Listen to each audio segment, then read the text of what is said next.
ওকে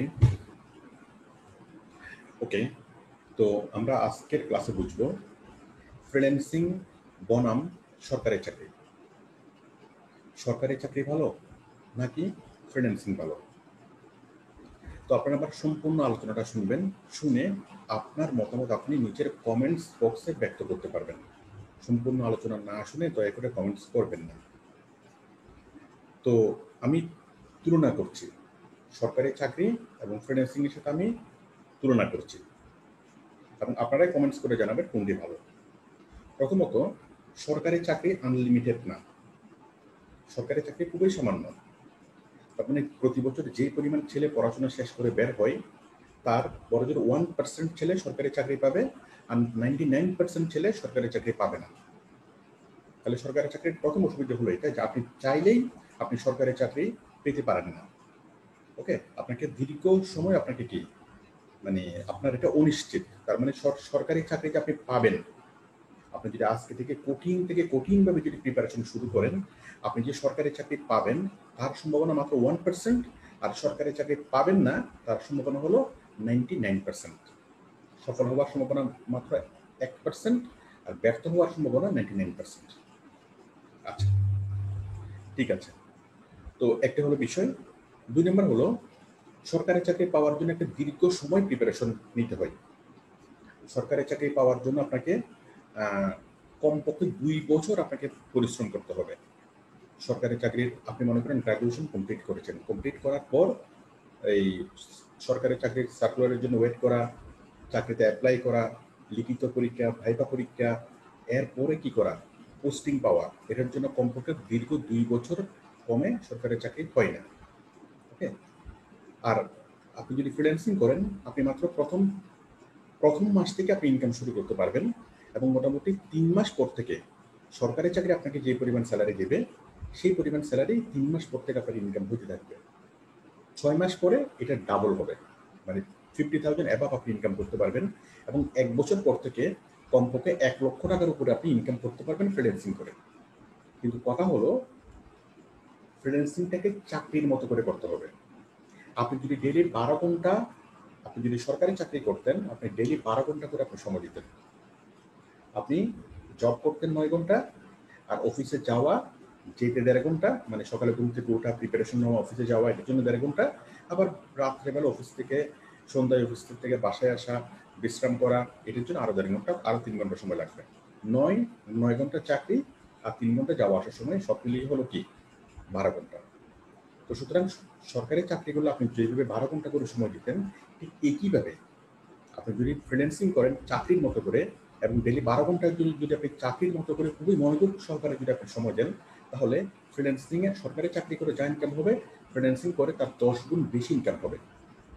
ওকে, আচ্ছা, তাহলে আপনি যদি 12 ঘন্টা করে টাইম দেন তাহলে কি হবে, আপনি ফ্রিল্যান্সিং এ 3 মাস পর থেকে আপনি পার মান্থ 30,000 টাকার উপর ইনকাম করতে পারবেন, 6 মাস পর থেকে 50,000 টাকার উপরে এবং 1 বছর পর থেকে নিশ্চিতভাবে আপনি 1 লক্ষ টাকার উপরে ইনকাম করতে পারবেন। এটা হচ্ছে 2 নম্বর সুবিধা। 3 নম্বর বিষয় হলো সরকারি চাকরি পেতে অনেক সময় শোনা যায় যে অনৈতিকভাবে কি এই অর্থ লেনদেন করতে হয়। ওকে, অনেক প্রতারক চক্র অনেক মানুষের কাছ থেকে, অনেক সহজ সরল মানুষের কাছ থেকে সরকারি চাকরি দেওয়ার কথা বলে অনেকভাবে প্রতারিত করে। তার মানে এখানে প্রতারিত হওয়ার চান্স আছে, কিন্তু ফ্রিল্যান্সিং এ সেরকম কোনো প্রতারিত হওয়ার কোনো চান্স নেই। আপনি এখানে কাজ করবেন, টাকা পাবেন। বাট ফ্রিল্যান্সিং এর কথা বলে অনেকে আপনার কাছ থেকে টাকা চাইতে পারে যে এখানে এসে ইনভেস্ট করো। হ্যাঁ, ইনভেস্ট করো কেউ যদি বলে সেটা ফ্রিল্যান্সিং না, অথবা কেউ যদি বলে যে ঠিক আছে আমি তোমাকে চাকরি দেবো, কিন্তু চাকরি পাওয়ার আগে তোমাকে এই পরিমাণ টাকা আমাদেরকে দিতে হবে, তাহলে সেটাও ফ্রিল্যান্সিং না। কেউ যদি বলে যে ক্লিক করে টাকা ইনকাম করে যায়, সেটাও ফ্রিল্যান্সিং না। ফ্রিল্যান্সিং হলো খুবই সিম্পল, আপনি বিদেশি বিভিন্ন কোম্পানিতে চাকরি করবেন এবং সেই বিদেশি কোম্পানি আপনাকে স্যালারি দেবে, এটি হলো ফ্রিল্যান্সিং। ওকে, তো সত্যিকারের ফ্রিল্যান্সিং এ কখনো 1 পয়সা খরচ করতে হয় না। আপনি শিখতে পারবেন সম্পূর্ণরূপে ইন্টারনেট দেখেই। আপনাকে কোন ট্রেনিং সেন্টারে যেতে হবে না, কোথাও যেতে হবে না, আপনি শুধু সম্পূর্ণরূপে ইন্টারনেট দেখে আপনি নিজে নিজে শিখে আপনি ইনকাম শুরু করতে পারবেন। এবং চাকরি পাওয়া, শিখার জন্য কোনো টাকা খরচ হচ্ছে না, চাকরি পাওয়ার জন্য কোনো টাকা খরচ হচ্ছে না, আপনার কোথাও কোনো 1 পয়সাও খরচ হচ্ছে না। ওকে, শুধুমাত্র সময়, আপনার সময় দরকার এবং আপনাকে মাথা খাটাতে হবে, সময় দিতে হবে, চেষ্টা করে যেতে হবে। আপনি নিশ্চিতভাবে কি আপনি ফ্রিল্যান্সিং এর সাকসেস হতে পারবেন। 4 নম্বর বিষয় হলো যে সরকারি চাকরি আমি আগেই বলেছি যে লিমিটেড, তাই তো, অল্প সরকারি চাকরি। হ্যাঁ, আর বেসরকারি আর ফ্রিল্যান্সিং এর চাকরি হলো অগণিত, অসংখ্য। সারা পৃথিবীতে লক্ষ লক্ষ কোম্পানি ফ্রিল্যান্সিং এর মাধ্যমে তাদের কাজ করায় এবং দিনে দিনে এই সংখ্যাটা বাড়তেছে। দিনে দিনে আরো লক্ষ লক্ষ কোম্পানি ফ্রিল্যান্সিং এ আসতেছে এবং একটা পর্যায়ে যাবে আজকে থেকে 5 বছর পরে বা 10 বছর পরে হয়তো সরাসরি অফিসে বসে কোনো চাকরিই থাকবে না। আমাদের লাইফ সম্পূর্ণ অনলাইনে হয়ে যাচ্ছে। আমাদের শিক্ষা অনলাইন, আমাদের কেনাকাটা অনলাইন, সবকিছু আমাদের অনলাইন হয়ে যাচ্ছে। তো আগামী 5 বছর বা 10 বছর পরে সকল চাকরি আমাদের অনলাইন হয়ে যাবে, সবাই ঘরে বসে কাজ করবে।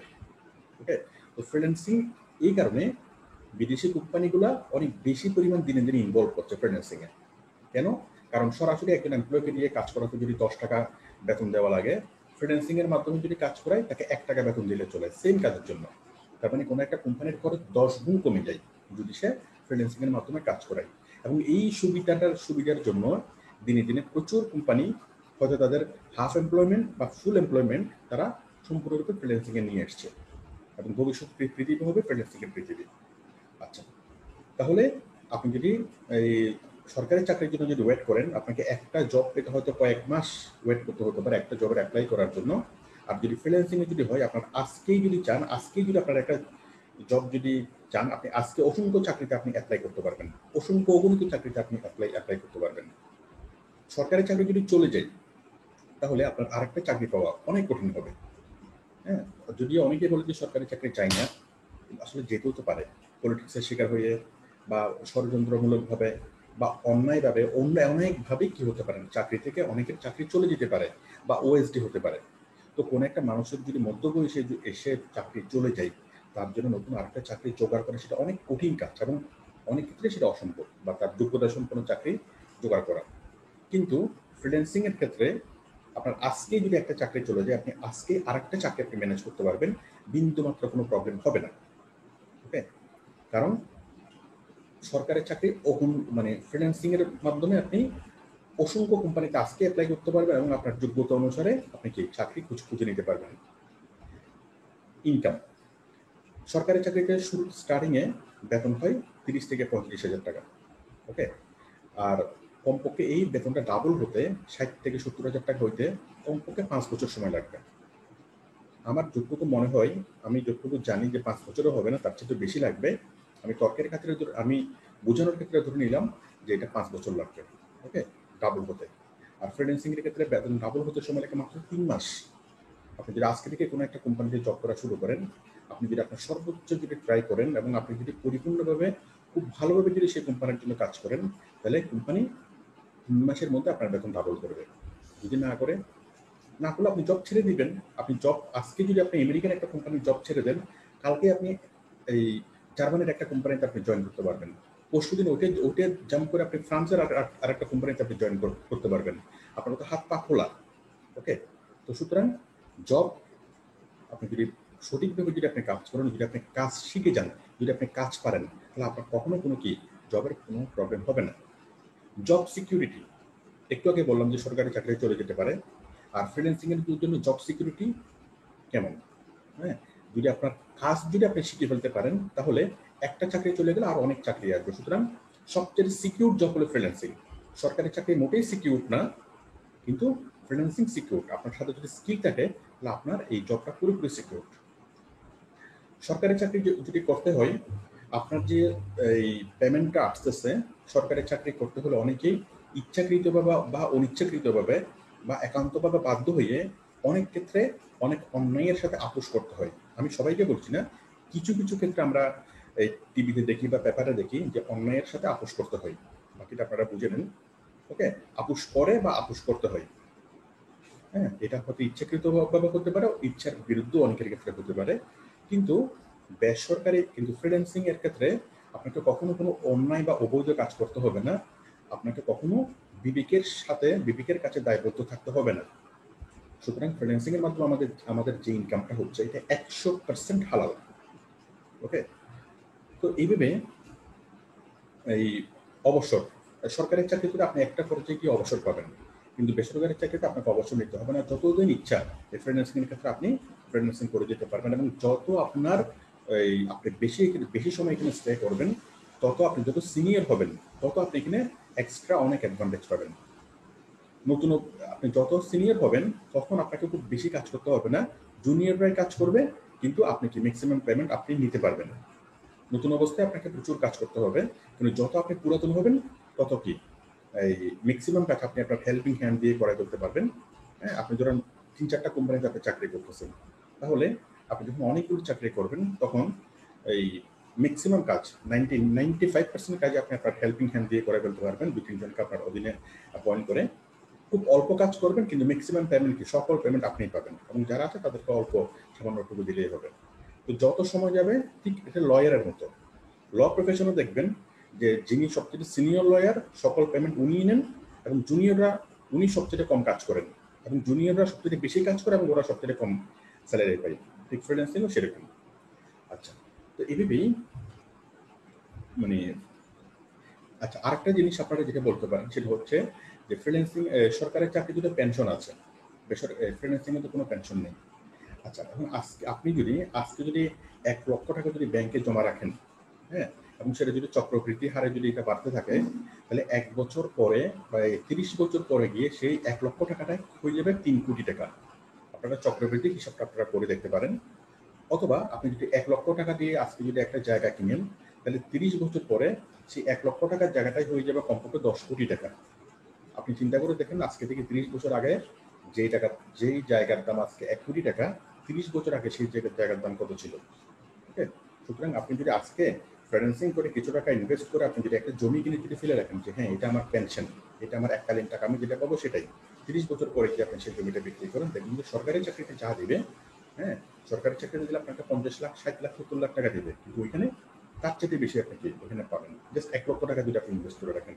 সুতরাং চাকরি শেষে 30 বছর পর আপনাকে যে এককালীন টাকাটা দিবে, এটা আসলে আইওয়াস ছাড়া আর কোনো কিছুই না।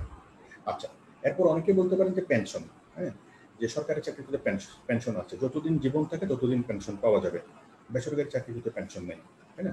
আচ্ছা, এখন পেনশনের যদি আপনি এখানে অনেকগুলো ব্যাংকে পেনশন স্কিম করা যায়, পেনশন স্কিম আপনি প্রতি মাসে যদি কিছু নির্দিষ্ট টাকা যদি আপনি দিয়ে ডিপিএস এর মতো করে প্রতি মাসে যদি কোনো নির্দিষ্ট টাকা আপনি দেন, তাহলে মাস শেষে তাহলে আপনি নির্দিষ্ট সময় পর 20 বছর বা 30 বছর পর আপনাকে ব্যাংক আপনাকে পেনশন দেবে, আজীবন আপনাকে পেনশন দেবে, এবং সেই পেনশনের অ্যামাউন্টটা সরকারি পেনশনের চেয়ে অনেক বেশি হবে। সুতরাং পেনশন স্কিমটা আপনাকে নিজেই তৈরি করতে পারেন। তো আসলে বিষয়টা হলো যে মানে সরকারি চাকরিতে যে সুবিধাগুলো আছে সেই সুবিধাগুলোর থেকে বেশি সুবিধা আপনি পাবেন যদি আপনি ফ্রিল্যান্সিং করেন। আমি যেগুলো বললাম এগুলো আমার ব্যক্তিগত মতামত, আমার মতামতের সাথে কেউ একমত নাও হতে পারেন। তো সেই ক্ষেত্রে কেউ যদি একমত না হন, তাহলে সেই ক্ষেত্রে নিচে এখানে কমেন্টস করবেন, এবং কমেন্টসের মধ্যে বিস্তারিতভাবে আপনি কি আপনার যুক্তিটা আপনি তুলে ধরবেন।